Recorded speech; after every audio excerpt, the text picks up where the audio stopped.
Hello and welcome to Watch for Crappens, a podcast about all that crap on Bravo that we just love to talk about. I'm Ben Mandelker. Joining me today, as usual, the wonderful, the glorious Ronnie Karam. Hi, Ronnie. How's it going? Hi. We're here today to talk about Below Deck, second episode. Before that, just a healthy reminder that on Thursday we are doing a show in Seattle. We're so excited to make our grand return after 2 years, the Pacific Northwest. We always have a wonderful time there. Come join us while we recap the season premiere of The Real Housewives of Miami. Come alone, come with a group, come with anything.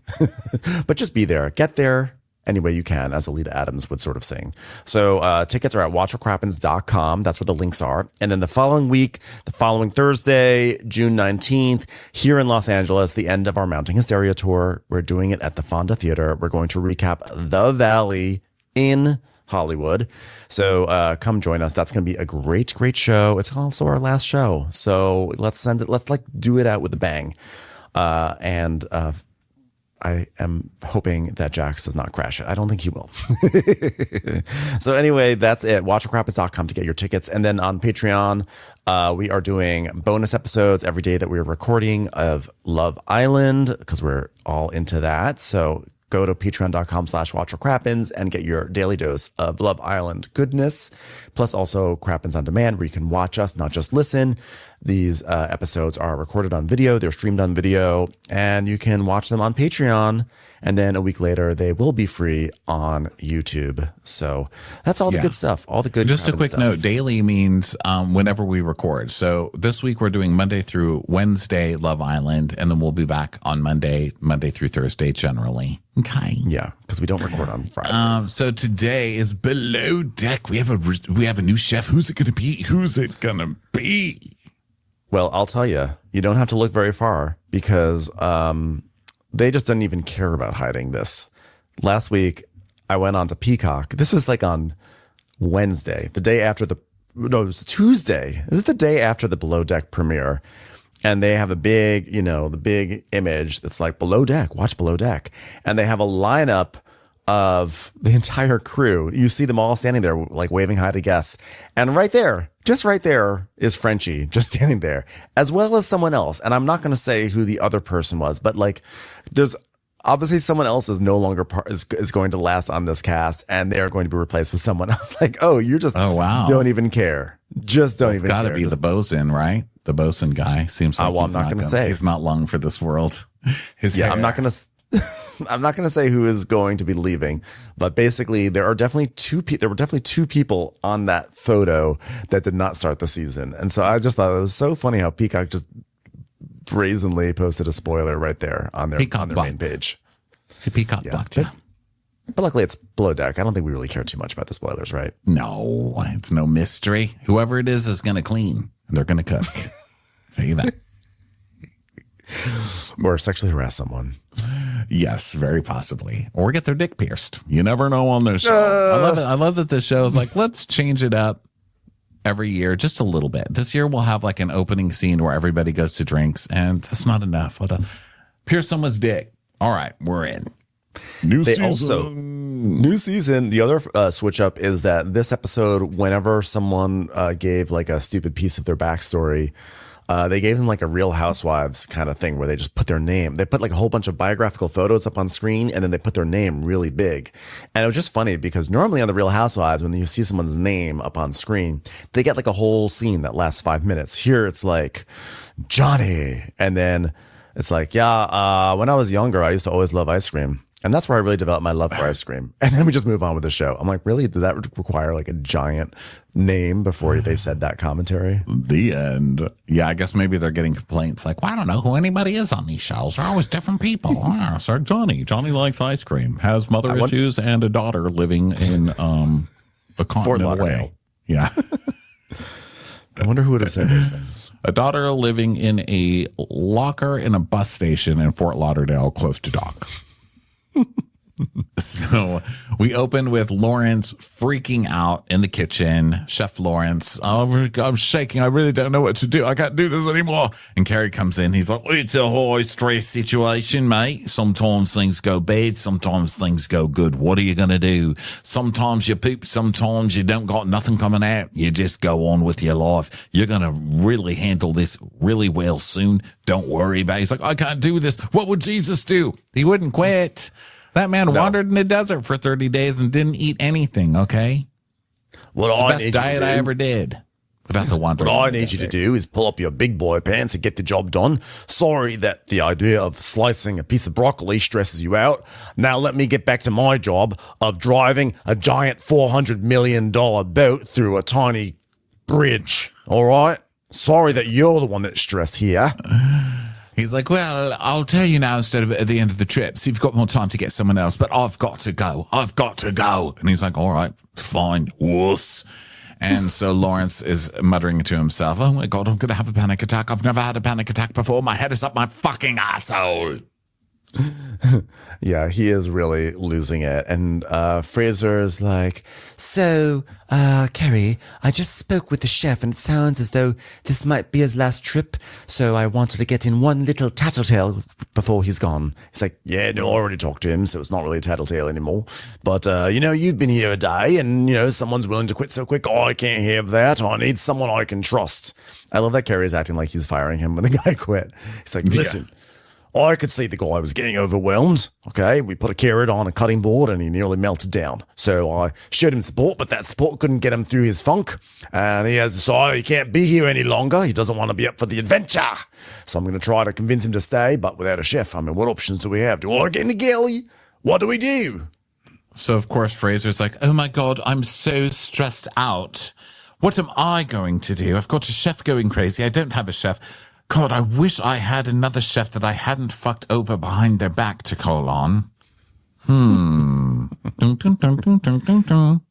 So then we go to KO. Well, first Barbara is showing the little girls on the boat, her tattoos. And she's like, look, these are my tattoos. These are my cats. I have 4 cats and 18 dogs.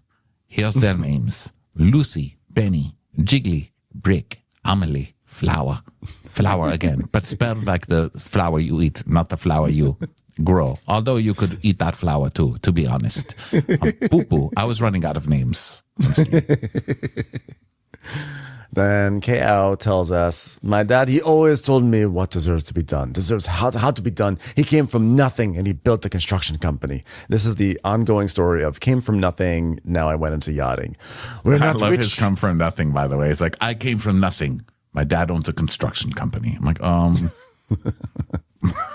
He had food. He even had a car. That's coming from nothing, but love your hair. He's like, I know. It's like my dad is a perfectionist, so I mean, doing a good job is important because you can either enjoy it and do the best you can, or you can fucking complain all day. And it's going to be a nightmare for everyone. So I choose actually neither of the above. I will not complain and I won't do a good job. Listen, I want to do a good job.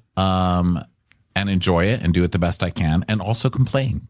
So stop yucking my yum, sir. This is my lifestyle you're fucking with. Yeah. So Fraser is grabbing some eggs from Lawrence. He's like, do we have any microgreens or anything? He's like, I don't put microgreens on fucking eggs. Fraser's like, I'm so angry that you've already quit because I would be undermining you so hard right now. He's coming for my garnishes now. Something must change. I've already quit, you motherfucker. Get the fuck out of my kitchen. Sorry. Jesus was on a coffee break, so that slipped out, but I'm back and calm again. I wish this guy was staying just to watch him rip Fraser a new one, because he would. He's not going to put up with that shit for 2 seconds, that microgreens bullshit. I love that. I don't put microgreens on fucking eggs. Who was the Stu, who was always like who had a lot of commentary about like that there should be microgreens on things? There was someone. Yeah. It wasn't it him? Was it him? Who was like, we should add some microgreens? It was like putting garnish. It wasn't microgreens specifically, but it was like garnishing. You need to garnish your plates. But I don't remember who it was. I don't remember. Yeah, it was Aisha. I think it was that one where she's like, microgreens on your plate. Garnish on there. So the guests are eating and they're like, oh my God, perfect egg. Did you guys blacklight the egg? This egg is fucking disgusting. You don't have to wear it, Dad. Just eat it, for fuck's sake. Oh, wow. Well, the French, they do it right. Although the one thing they can't get right is they don't shave the shit down there. Okay, come on. You got to shave down there, okay? Because when you put the blacklight on, the last thing you want to see is a giant nest. Am I right? Like, there are kids here. Do we have to talk about this in front of the kids? Like, oh, they don't know. Yeah. Weird family. So then they're like, hey, by the way, Fraser, could you ask the chef if we could get a smile for dinner? That would be great. Great. No, you fucking pubic hair obsessed little shit. You cannot. Eat your fucking blacklight. So Barbara's working with Selene, and she's like, okay, please, let's try to keep like this pantry. Like, I know it's hard, but like, let's please try to keep this as maximum as possible. Let's make it as nice as possible. And Selene's like, yeah, I know. Why are you yelling at me? You don't have to yell at me. Just tell me. Oh, okay, I know. She's like, it's fine. She's like, I know it sucks to do it like this, but we have to do it. Oh my God, this girl, I'm starting to understand her. You know, I know that language communication is hard. I've been in her situation. I speak 4 languages. I know how to say fuck you and 8. But, you know, I explain things easier way for her. Like, please, okay, thank you. You know, it's stupid, but it's better for her. She'll be happy. So I'll say please. What the fuck? So, Cal, he's been setting up a whole bunch of like floaty things. And so now he's going to have some lunch, and the guests are going to go play with water toys, and people are cleaning. And Selene, she's like, Rainbow, can I show you something, please, in my cabin? And Rainbow's like, yes, of course, my love. Look, it is something very bad, something I've never seen in a toilet before. Look at that. You see what is in there? Like, poop. She's like, it's just a little piece of poop. Yes, it's a little poop. Just a little poop. Just a little poop. We have all the germ in the face of shit. That is what we have here. All of the germ in the face of shit. Poop. It is not just a little poop. It is dead. It is dead looking at me there. I will not touch it. You have to clean everything. This is nothing, okay? Look, no. I have had people take an actual shit on the teak, okay, on the main deck aft. So during the Monaco Grand Prix. So this is really nothing. No, I will not do. No poo for me. No. You were going to put your hand in there and clean it. How do you do that? So Fraser goes to the captain. He's like, Captain, I've had a thought. Okay, well, do you want to sit down? Or do you just want to tell me right now, mate? He's like, all right, I'll sit down. Now, if the chef's going to be departing, can I possibly suggest Chef Anthony? Yes, I know he cries a lot and in an accent that's hard to listen to tears in, but the man is skilled. He's very skilled, and his jeans are very, very small as well. So. He's very skilled at making a mess in the galley, and I think that would be hilarious to make him feel bad about. Can we do that? He lets me request microgreens without cursing. So, you know, Chef Anthony and I, we went through a lot last year, and I just think he lost his way and he spiraled, but he's got it in him. That boy is incredibly talented, and I'm a little bit bored. I'd love to undermine him a little bit more, and if I can help him, and by help him I mean undermine him where I need to and guide him, we've got something. Cat needs his toy, Cap. So it's like, oh, I love the idea of Anthony coming back. I mean, he started off really strong, but that mental state wasn't good. All right, that's why we had to let him go. Do you remember that? He's like, well, I've spoken with him a lot since then, and he's been working on boats since he left our vessel, and his confidence is through the roof. His jeans are even tighter. His hair is even slicker. I think he's ready to come back. Well, I hope he's ready to come back to cook some good food and have a good... What? Adventure. All right. Let me tell you something. He will. I'm telling you, his confidence is through the roof, and I think we could do a really great job of destroying that for him. So come on, let's bring him back. All right. I trust you. So meanwhile, Selene is still like, I'm fighting the poop. She's like, come on, just shove it in there. No, you want to do it? You want to do it? She's like, okay, you see this brush? Just swirl it around. Oh my God. Oh, you washed the poop. Oh, thank you so much for washing the poop so much. So, Rainbow is checking in with Cal. There's some lunch. Cal's eating. And she's like, where you been? And he says, on the water. Where else? So Fraser radios Rainbow to check on laundry, and she's with Barbara. And she's like, oh my God, Barbara, I've done everything this morning. I did 3.5 cabins, and she did half. My God, did you hear her screaming? Was that her saying poo-poo, poo-poo over and over? Yes. So Carrie goes out to the swim platforms. The guests are playing around. He's like, well, a lot of strong winds coming through. I call them adventure winds. And like, oh, wow, storm's coming in. Oh, wow, storm. It's like, yeah, we got to keep an eye on these guests, okay? They've got little children, okay? So if a kid goes over the side, we need to have this boat ready to go. If a kid flops into the ocean and you see sharks swirling around, here's a little inner tube that will help out. Like, okay, great. It's like, where's Cow anyway? Cow, chow, chow, cow, chow, cow. And he's, of course, just eating. Now, listen, on this boat, we'll let children fall overboard, but we don't just leave them there. We get them back in. Does everyone understand? If one of these children falls overboard, but then forgets who they actually are, get some cameras on them because we can make a delightful comedy out of it. Leave little notes about their personalities all over the boat so they can rediscover themselves in their 2 days on this yacht. Everybody got it? All right. But do it. Tell their timelines backwards. It's much more entertaining that way. You know, it's a tough job to be the bosun. But our safety is our priority one. We've got two young kids on the boat. 3 children if you count the chef. Hey, the weather is getting shit. The guests are everywhere and you're having a feed and someone's on break. Fuck no. It's anti-adventure.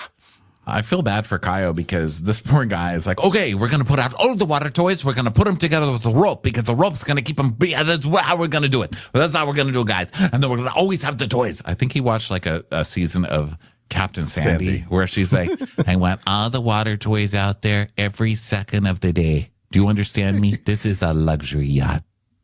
The moment we dock is the moment we put out all the toys. Dock toys. So Carrie's just not happy because there's just not enough people out on the deck to be keeping an eye on all these people, especially because there's kids. So they wake up Demo and Kao has to leave his lunch and everything and all that stuff. So Lawrence, meanwhile, is working on food and he's like, this is a chicken with truffle and bacon sauce and served lobster, blah, blah, blah, blah, blah, blah, blah. And Carrie FaceTimes Anthony. He's like, oh, good to see you, Captain. And Carrie's like, yo, too, mate. How have you been? Making a big mess in a bunch of different galleys. Oh, yes. I'm doing charter in Bahamas, and the guests are so happy for me. Well, my mate, chef is starting to spiral. Last season, mate, I loved the food you put out. I just didn't love the crazy you put out. So could you just come back and be less insane? And he's like, oh, my God, Captain, you are not going to regret it. You have my word. My suitcase is already back. All right. I see you soon, Captain. Wait, aren't you working in the Bahamas? Fuck him. It was a lie. Captain, I realized. I'm checking out. I'm checking out of here. Fuck all of you and your jello. Captain, I realized the reason why I had problems was because my eyebrows were too big and too bushy, so now I have plucked them into just teeny lines, and now I can see clearly, and I will make beautiful food. So he tells us, he's like, getting fired on St. David. I was like kind of destroyed, but after the season, Barbie called me, and she told me Fraser was a big part of me getting fired. So that hurt me. It hurt me so bad. Hold on. It's hurting me again. It's hurting. It hurts. It hurts on the inside. You're not done shooting yet. Oh, okay. I don't know what happened. We will work it out later. Once I have a job, I will get him. I will kill him. I will have revenge. He will die of tears. He will drown in tears. Probably my tears, because I don't like hurting people. I will hurt them. I will cry, but I will cry down his breathing hole, and he will die. My name is Inigo Montoya. You messed up my galley. Prepare for many dishes. Prepare I have many dishes. No, I will not put fucking microgreen on my egg. It's time for a commercial. It's time for a Crappens commercial. I have a theory, which may be sort of self-serving, but whatever. I mean, why not? I have a theory. Those are the best kind. I have a theory that this animosity between Frenchie and Fraser, I think you caused it, Ronnie. Me? I think it was because of you. What I do? Because you were the first one to start really clocking in clocking how Fraser was undermining Frenchie, like, because the whole narrative on the show was Frenchie was overwhelmed, but you on this podcast, and you convinced me too, and I'm not saying it's I think it was a solid take. You were very much like, look at Fraser undermining, and the thing is this: Barbie, I think, listens to the podcast because she commented a few times on our Instagram. So then when he said that when Barbie called him up and said that Fraser was undermining, I was like, Barbie was probably listening to us, and especially you were much more vocal about it. I'm not true. Yeah, I'm not abdicating my co-signing of it, but I really do feel like this was really your thing. And I think that Barbie listened and was like, you know what? Ronnie is right, and I'm going to tell Frenchie, and he's going to watch it with new eyes. So I fully the biggest believe honor in my life if I could cause shit, you know. I really like do this. think this. I really do could think cause it. chaos, but it's true. Fraser does do that. He's got a bad habit, and he's done it through all of his seasons. This is his third one, right? He's been doing it the whole time he's here. That's just how he is. You know, we'll see. Yeah. I can't wait to find out who his victim is this year because he's going to do it again. And the crazy part is there's only been one person who's really ever called him out on it. And you know who that person is on the show? It's Captain Sandy. But Captain Sandy saw that shit right away. Yeah, she did. She said, like, you're the snake rots at the head and you're the head of the snake. And guess what? Even snakeheads deserve a hug. Get in here. Oh, that's right. Because she was that was the season where she was firing Captain Lee's staff because Captain Lee was ill and he had surgery. Something happened and he couldn't do the first part of the season. And so Sandy did it. And he's like, God damn it, trying to fire all my goddamn people. And they had this whole online war about it and stuff. Oh, that was good. That was a wild season. That was with Camille. We saw a brief flashback to that in this one. I miss Camille, man. How are they not having Camille back? Although I love all the Stews this year. I think they did a great job casting Stews, but Camille was a tremendous mess of a person. Great dumpster fire. They should have at least put her onto Winter House. Jeez. So, anyway, so some vegetables fall over and Carrie's like, well, I spoke to the chef, worked out, Lawrence, the plan will be he's going to come in here and then you can cry your big boy tears into his shoulder. We'll get you a diaper and send you off. All right. Does that sound good to you? It sounds so good. It sounds so good to me. Oh no, sorry. This is Lawrence. He's like, of course. Oh God, Mother, Son, Holy Spirit, motherfucker. So Carrie's like, all right, Anthony knows the job. That's the pro. The con, I fired him before. I don't want to repeat it, so I want to keep Lawrence along so Chef Anthony can get back in the game. And what better to help him than a crying Christian?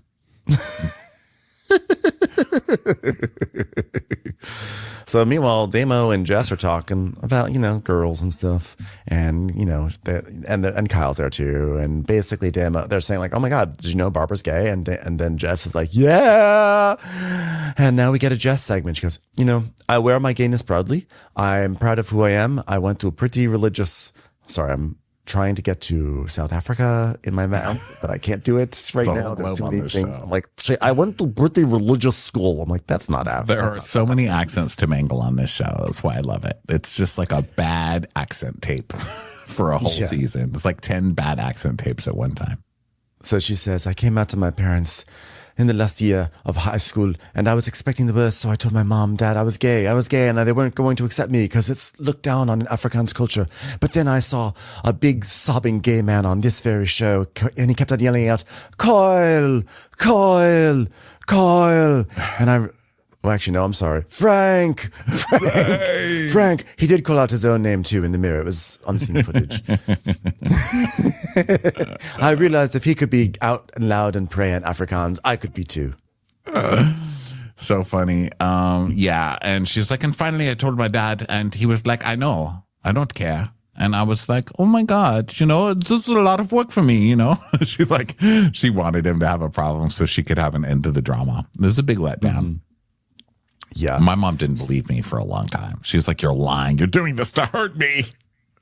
And everyone around was like, your son is literally the gayest thing we've ever seen. Okay. Your son is so gay. The rainbow flag beat him over the head. Okay. He's being gay bashed by the gay flag. You've got the gayest son we've ever seen. He's like, no, it's a lie.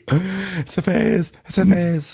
So meanwhile, little girls want to go up to the hot tubs. They're playing in there. And then Lawrence texts his girlfriend to say that he's quitting. He had a monologue in here, which we may have missed. where he was saying like, ever since I found Christ, I used to be so short-tempered and so agitated all the time, but then I found Christ. I'm like, have you seen the footage of yourself? You will not be in the advertisement. You're not in the brochure. There is no one going door to door holding up your picture. Like, welcome in. Nope. If this is the chill version of you, I would really love to see what the pre-Christ version was. Yeah. No, sir. So he's like, thank God for that. I can't even find where this part is. Where is this? But where he tells his girlfriend that he's quitting. Yeah. Where his little monologue was. I don't know where it was. I just was like, I'm just gonna say it right here. Yeah. He texts his girlfriend he's a quitter. Yeah, okay, I see that. Yeah. So then Jess is frustrated and saying, this isn't going to work for me. And Carrie's like, are you good? She goes, yeah, I'm just a bit frustrated. And he's like, well, you've just got time to learn to pump the brakes, just chip away at it. So then Fraser has Barbara and Rainbow set the table for Bollywood theme. And Rainbow's like, I care about the product we produce. We are working with billionaires, like the top of the top. Like if you can give those people that wow feeling, that's incredible. Yeah. So then overeager Stu. Can't wait to watch her break down and lose her shit.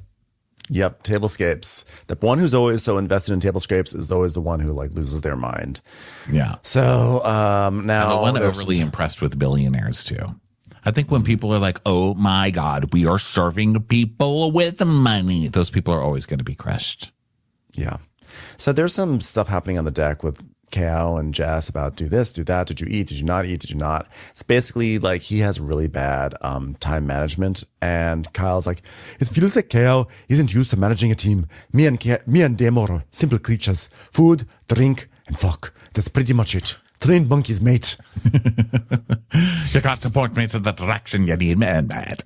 So then Sarah and Jade are talking about dinner and is it going to be late? And Jade's like, I don't know. I mean, a guy from England cooking, Indian.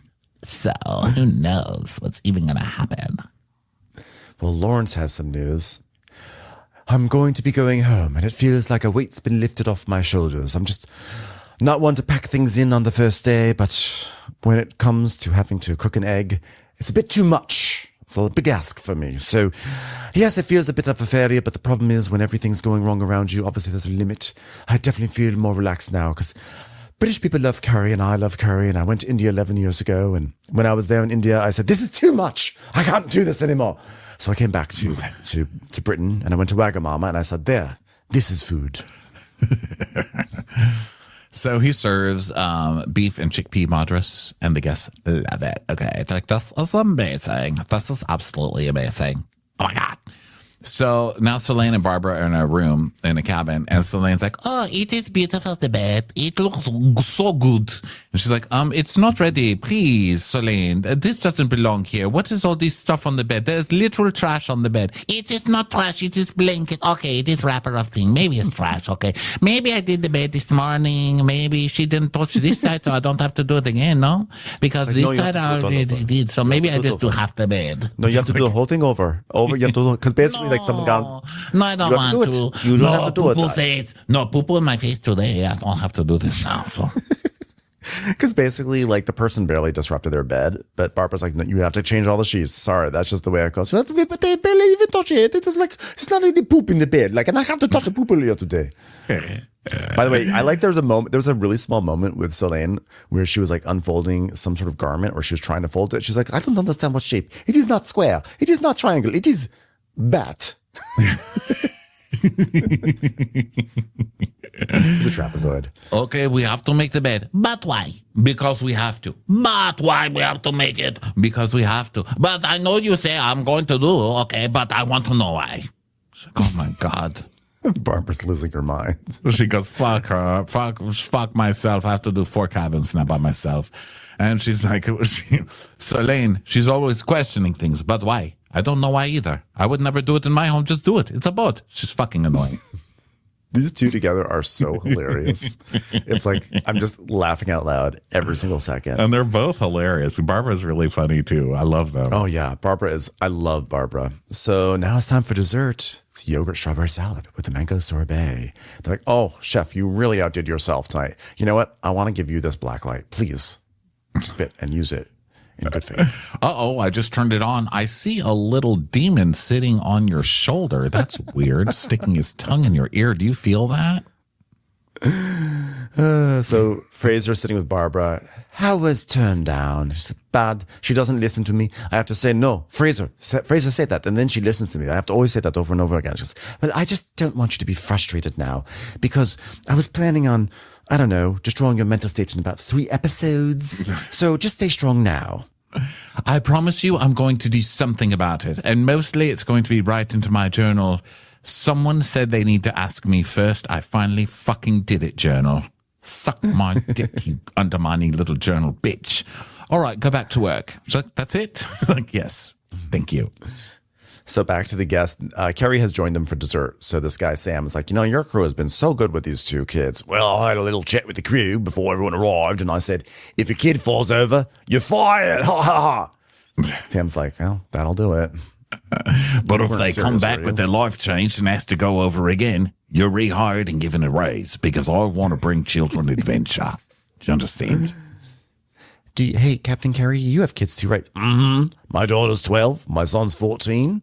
And I haven't seen them in 9 months. They live in Fort Lauderdale. I miss them so much. I'm going to sell kimonos. Sorry, I sort of slid into some below deck tropes. They're actually fine. They're very well adjusted children, which is strange. So Kyle's checking in with Lawrence. He's like, how's it today, mate? And he's like, oh my God, I feel a lot better than this morning. I had a fucking explosion this morning. I mean, basically I said, I'm gone. That's it. I'm gone. I'm done. And Kyle's like, well, that was this morning. Have you changed your tune a little bit, maybe? He's like, no, I haven't. And this is where he has his monologue.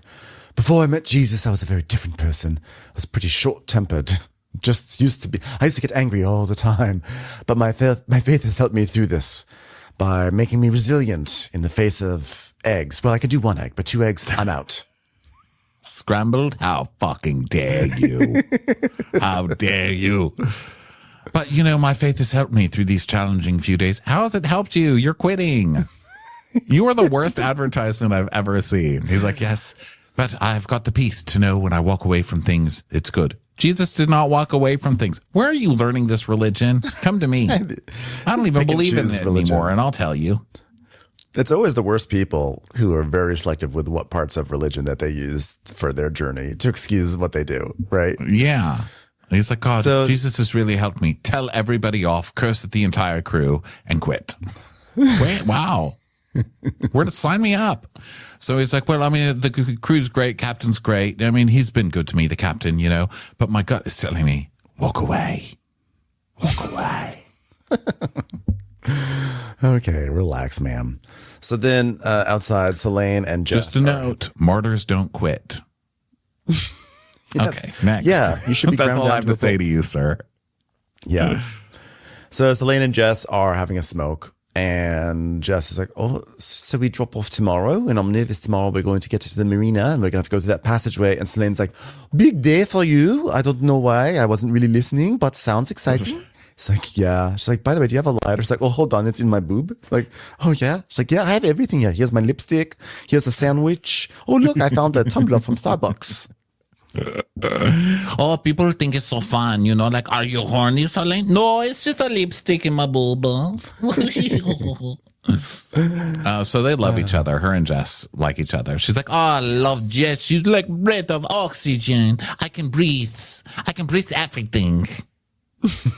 And I've been holding my breath ever since I saw poo-poo. So Carrie, it's the next morning. It's the last day of the charter. Everyone's waking up. Carrie's radioing everyone. Carrie is nervous because they got to go through that tiny bridge. By the way, what needs to go to Shut Up Mountain? That bridge. I'm already mad at it. First of all, we're going to deal with this every single, right? We have to deal with it every single episode. Why do they do this? You've got a whole, you made a drawbridge part of one side. Why not make the other side drawbridge also? Why do we not have full drawbridge? They have multiple clips from fucking B-roll headline news about people crashing into this fucking dock, and they still like multiple, and they still just keep it that way. It's like, well, it's cheaper, I guess, to fix a super yacht than it is to make the freeway wider. Come on, guys. Come on, bridge it up. Do the other half as a bridge. You could do it. Yeah, this is some bullshit. I agree with you. I'm actively mad. I'm mad. I feel like it's very French, though, to be like, oh, really? It's too tight? Do it again. Do it again. Do it again, stupid. There's probably like one bridge person up there just laughing like, oh, got another. They probably get like more money from the French government every time they get another like headline news clip of a yacht crashing into the freeway. Seriously. So they're going to have to go through this tiny, narrow passage. And Carrie's like, well, all the YouTubes I've seen, the boat hit the bridge. You just go to Captain Jason, Captain Glenn, drivingboats.com, and you can see all the boats that have crashed into this bridge. I just don't want to join them in there. So the risk is to the vessel is very high. I don't want to crash. And so we see all these accidents, which are crazy. So they're going to like, how much does it cost to repair the bridge every time somebody crashes into the freeway? Come on, man. Come on. You have to remodel the bridge anyway, so just remodel it proper. It's ridiculous. Yeah. Of course, then I thought, but then they have to fit in these tiny slips, and they always do that. But still, a slip is less scary than a bridge to crash into. How about this? How about just shut down the road and just demolish the bridge? Just make it one. How about make it where boats can fly, and then they could just fly over? Yeah. Yeah. How about that? Or make water solid and just put wheels on boats. Do we really need that bridge there? Do we need that road? In fact, can't they just go drive around the marina like everyone else? Do we really need? Why do we even need yachts? Why can't rich people just swim? I want to see this map. I want to look. Rich people don't swim very well. That's for sure. Apparently. So this thing's ridiculous, but they handle it pretty well. They get it through, which for their first time is good. I mean, I guess you have to be, even if it's your first time, because, I play video games and I suck literally for 20 hours and get killed multiple times before I even learn how to shoot one thing. So for me, it's just like, just crash, you'll learn, but you can't do that on a boat. You can't just crash it once, but they got through. I was proud of them. Yeah, and you really see how narrow it is. It's very narrow. By the way, I'm also right now, I'm on Google Maps, and I'm because in my mind, I'm prosecuting a case against St. Martin about how they built this road. And I found the bridge, and it's next to a thing that says there's a little island. It's called Snoopy Island. Oh, that's cute. Okay, I take it all back. You can keep Snoopy would get it back. Snoopy would get that boat through just fine. He'd put like a little scarf on, talk in a funny voice, he'd be like, and get it across. Although maybe it's, you know what? Maybe it's I don't know. I'm gonna have to look into this. Next episode, I'm gonna come back and I will give a full report about that bridge and how necessary it is to have that bridge, because I'm really still not convinced. Yeah. That bridge sucks. I don't care what anybody says. So they get it over, and Carrie's kind of freaking out because he's got the adrenaline running through him because it's going to be close every time. And so Kaio's like, okay, how'd it go? And he's like, oh my God, there's no yelling, no screaming, no nothing. I mean, the parameters. Come on, mate, come on. And Kaio's like, oh my God, I thought I actually did something good for once. Yeah. Commercials. Here comes one right now. So now it's time to say goodbye to the guests. And Sam is like, Captain, you've got a great crew this season. It's wonderful. I'm proud to say I didn't see any splooge in any room. And I just am so thankful that you kept it clean for us. Thank you so much for having us here. By the end of the night, the only DNA I was covered in was my own. So I'd like to thank you all. Like, ooh, oh my God, poo-poo. Oh no. Here's a monetary gift for all of you. It's just a gift that you didn't really earn it. It's just my generosity in an envelope. You're welcome, poor people. Okay.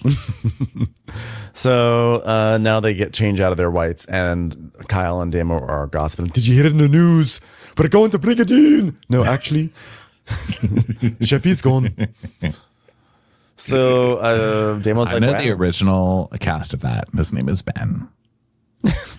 As someone who played Archie Beaton, Scottish accent means a lot to me. It's part of my story. Welcome to Brigadine. That was my line. That's all I said in that entire musical.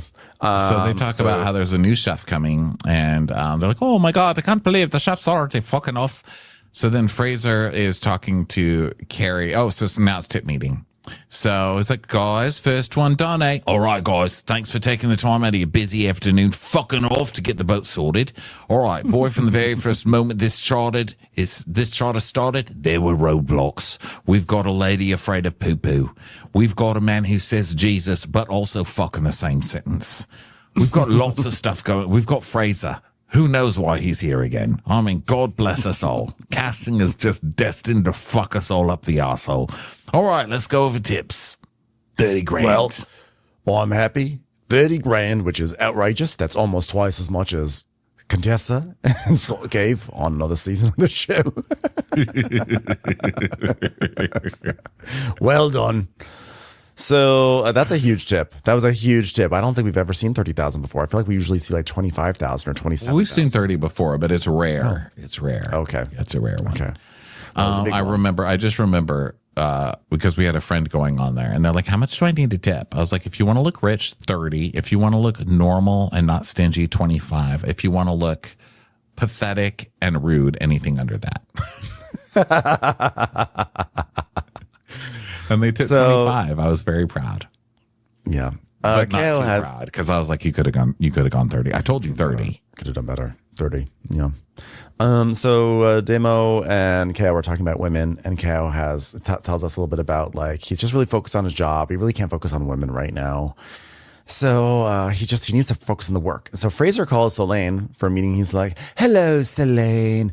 How's that charter for you? Oh, it is new. I want to be very good at my job, but there's poo-poo in toilet. So I don't know how I'm supposed to deal with that because we cannot touch poo-poo. Okay, it is face of germ." So here's my plan. I listen to everybody and what they have to say to me, and you know what I do? I shut up. That's what I do. I shut up. I say, Solane, shut up. Have you heard me shutting up? It's so loud. It's crazy. Everybody loves it. Have you heard? Like, yes, the exact opposite of what she does. Now, Barbara and Rainbow know the job, so I just want to ask you to please listen and do what they say. Only if you say. Okay, well, I'm saying. No, but only if you say. You say first. No, poo-poo. And I say yes, okay. Do it. We'll do Basically, it listen. If someone with bangs talks to you, listen to what they have to say. Ugh. Otherwise, you will be fired. Ugh, gross bangs. Okay, quiet, Solane. I do feel like there's potential for drama, which I do love, but I'm just getting flashbacks to Stu's fighting. And then we see flashbacks of Camille and the other girl fighting, and then flashbacks of Barbie. Camille's like, water bottles are hard. What the fuck do you want from me? I can only carry so many water bottles at one time. Why are you trying to murder me?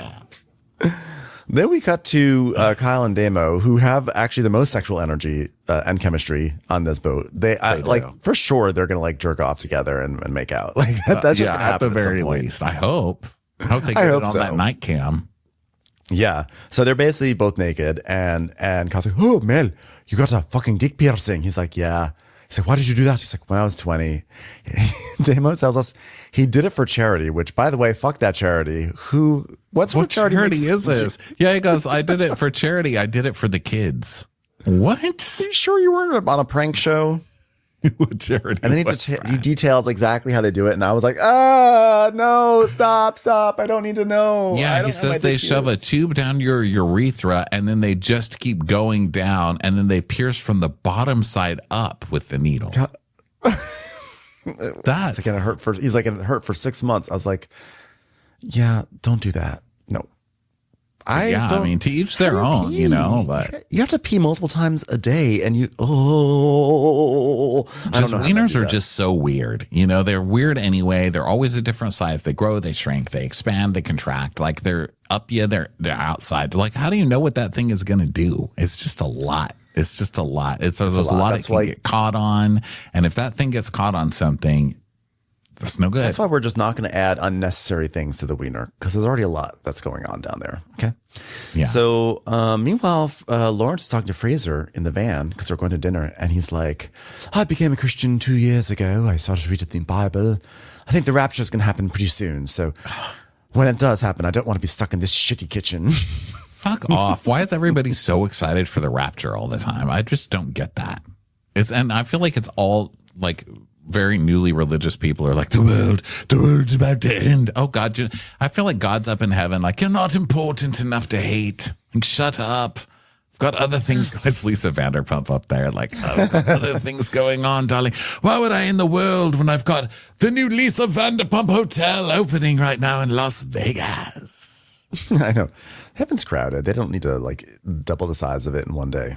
But also, if you're really convinced the rapture is coming soon, just stay home. Don't go to work. You know what I mean? Like, why do you go to work every day? Why do you even make an effort? It's just so defeatist. Just go fucking cry. What are you even praying about? I mean, if your whole thing is like, oh my God, I gotta pray to be saved, but your real belief is that the whole world is going to be set on fire, what are you even praying to? Obviously, it doesn't work. Yeah, I think this guy is fuck off with that. The rapture's coming. God, not soon enough. Not soon enough to get me out of this conversation. But I do like that he's like, I think the rapture's gonna happen soon. And Fraser goes, okay, can we not? I'm on my first night out on the charter, so I'd rather not think about the end of the world. Thank you so much. So now they're out, they're getting shit-faced, and Selene and Kyle go off to choose their lobster. Okay, I've seen this even in the Red Lobster, where they're like, who would you like to murder today? And then, some lucky kid gets to go pick the thing they're going to murder. I've never seen somebody reach into the thing, stand on a chair, reach into the aquarium, and take out their own thing. Have you? Yeah. That was surprising. I mean, I guess it's not that far removed from fishing, but yeah, it did feel. Add a kidnapping charge to your murder charge. Like, you're not going to be prosecuted anyway. I also don't think I want to reach my hands into a lobster tank before dinner anyway. Because, it's not just you have to wash your hands, you have to wash your forearms. Like, there's shit in there. Like, those lobsters pee through their eyeballs. I don't want that. Like, do lobsters pee through their eyeballs? Yeah. Yeah. I read a whole book about lobsters. They do weird shit. Weird shit. It's a good book. It's called The Secret Life of Lobsters, and people should read it. It's really interesting. It's a book where, like, when you're done with it, you're like, now I know all sorts of interesting things about lobsters, and I'm going to impress everyone at a cocktail party. But now I've forgotten everything except for the fact that lobsters pee through their eyeballs. So, and you finally get invited to a cocktail party, and you're like, did you know lobsters pee through their eyeballs? And the other person's like, did you know the end of the world is around the corner? Did you know the rapture's coming? The rapture's happening.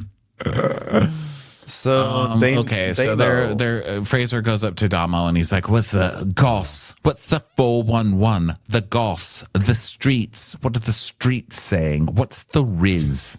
Exactly. What's the dealio? What's the pow? So then Damo's talking about, like, he's basically trying to find out who Damo's. Is it Damo or Damo? I keep calling him Damo. I don't know. We have a 6-week grace period. Okay, grace period is on.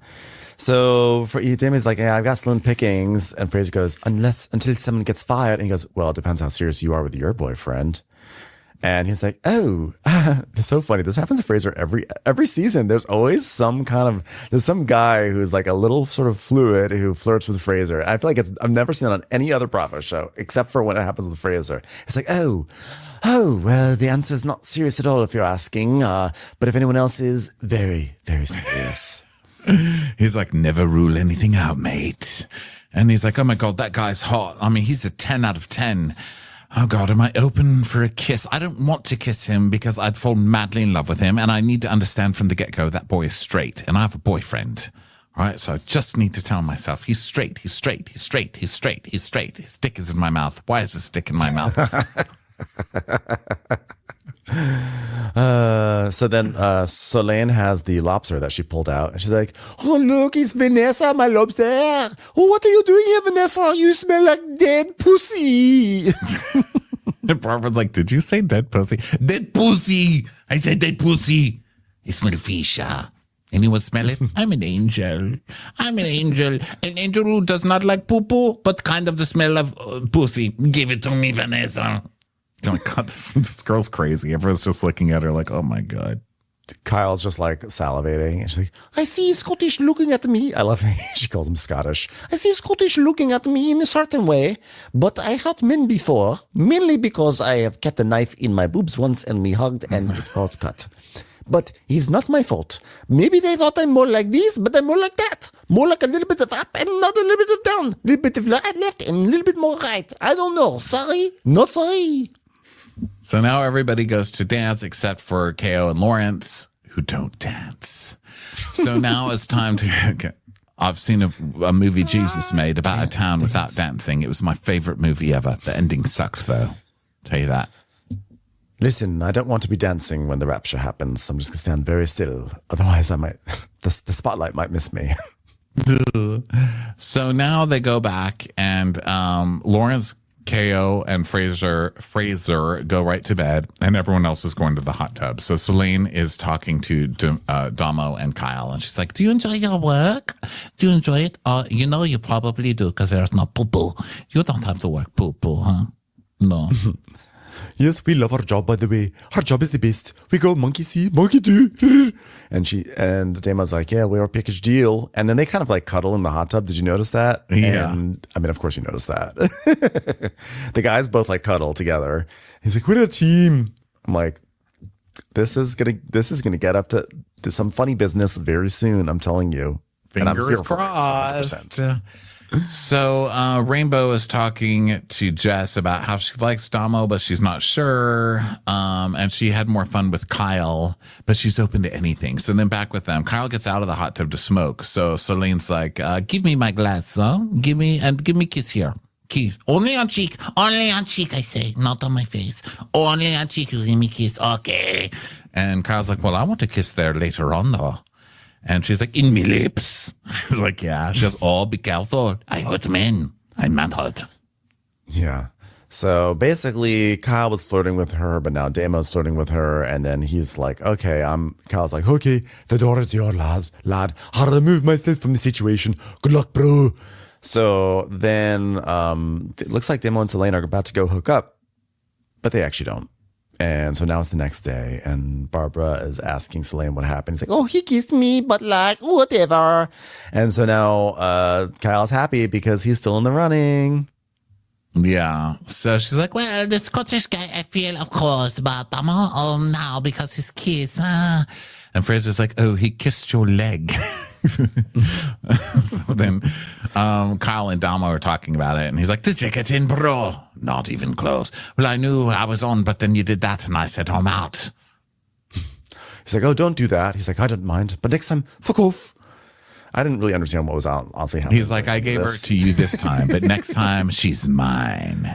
There was like some weird, like, it's just boys stuff that they were fighting over girls like their property. You know how it goes. Yeah. It's below deck. All right, everyone, let's have a meeting. All right. Thanks, everyone. I know you're busy. I know you've got stuff to do. As I'm sure everyone's aware, Lawrence will be leaving us in a couple of days to go on a new boat called the SS Pussyface. Anyway, we have another chef coming in today, and I was able to reach out to a friend of mine to come in, and the chef's going to be Anthony from last season. So if anyone wants some mediocre food and a very messy galley, congratulations. That's what we have. Blame Fraser. If anyone can support Anthony, I really appreciate it. Oh, please give him plenty of hugs, support, and possibly medications. Okay, he'll need them. So good luck. So Anthony is like, oh, guess who's back this season, baby? Frenchie is back in the game again. It's me, Alan Cummingface. It's a redemption. I'm not a loser. I can be winner, and I can make my family proud. Finally, my chance to make my family proud. Oh my God, I can't do this. I can't do it. I feel myself failing already. My facial hair is more manicured than ever. Brows thinner than the thinnest line you've ever seen in your life. And the food, delicious. So, it's good to see you. Looks great. Those eyebrows, love it. Reminds me of Betty Davis. You're doing great work there. It's like, thank you. It's been really good to be home. I'm ready to be fresh and happy. Well, it's been an intense chatter. We'll do preference meeting a little bit later, and Orange is going to stay on, and he's going to cry and cry and cry, and you just make him some soup and make him feel better. So Kyle tells Fraser that Tony's here. And he's like, oh my God, I can't believe it. Anthony and I are like brothers. We get along incredibly well. Him leaving last year was absolutely heart-wrenching. And by that I mean extremely entertaining and power-filling. Well, coming back to the boat, I have different emotion inside me. I love Fraser, but I was feeling maybe Fraser betrayed me because Barbie told me so. And I need to find the right moment to talk about my feeling with Fraser, to put everything on the table. Because as everyone knows, I'm a very confrontational person who is really good at yelling at people. And then 16 days later, Fraser, no, chef, no. Don't fuck with me and my emotions. I did bring you here to work with you. I don't care what any podcaster says, because you're one of my favorite people here to work with. Didn't get you fired. I wanted you back. And guess what? Forget this. Yeah, so there's a big fight, big emotional fight with the boys, like you wanted me fired in first place. Bonjour, au revoir. Bonjour, mother trucker. So That's there we it. go. It's the end of Below Deck. Pretty entertaining season so far, Below Deck. Yeah, great. It's really good. Thanks everyone for being here. We'll see you at our shows. You better be there. Tickets at watchcrappens.com. And we'll catch you at the next Crappens episode. Bye. Bye.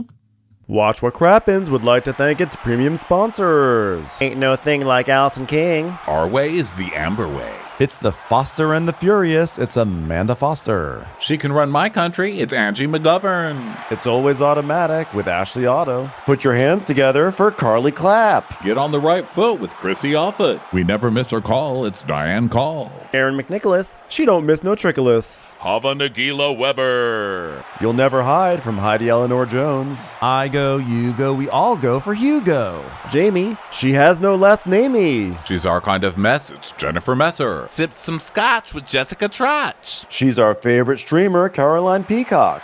She gets an A. It's Kelly B. Kristen the Piston Anderson. Get a bee in your bonnet with Lacey B. Que sera, whatever will be, will Lauren Silsby. Bringing the funk, it's Leslie Plunkett. She gets an A from us. It's Lindsay D.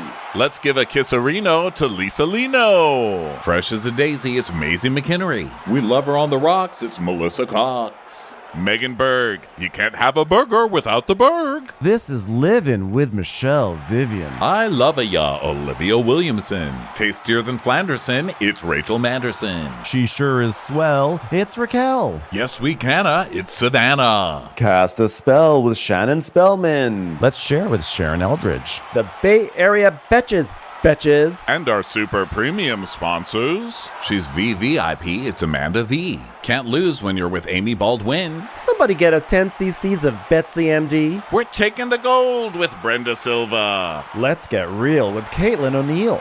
Don't get salty with Christine Pepper. Can't have a meal without the Emily Sides. Let's go into the woods with Guy Tubbs. Who, what, why, where, and Gwen Pentland. It's our queen. It's Queen Laifa. Nobody holds a candle to Jamie Kendall. Hail the Cork Master, the Master of the Cork, Jennifer Corcoran. We got our wish, it's Jen Plish. She's not harsh, she's Jill Hirsch. She's a little bit loony, Junie. Knock, knock, knocking on Katie Manock's door. My favorite Murdo, Karen McMurdo. We love him madly, it's Kyle Pod Shadley. In the study with a candlestick, it's Leslie Peacock. We're ride or die for Lisa Ryder Barron. She's a whiz, it's Liz Sarthy. Always killing it, it's Lola Alkalani. The incredible edible Matthews sisters. She eases our woes, it's Melissa St. Rose.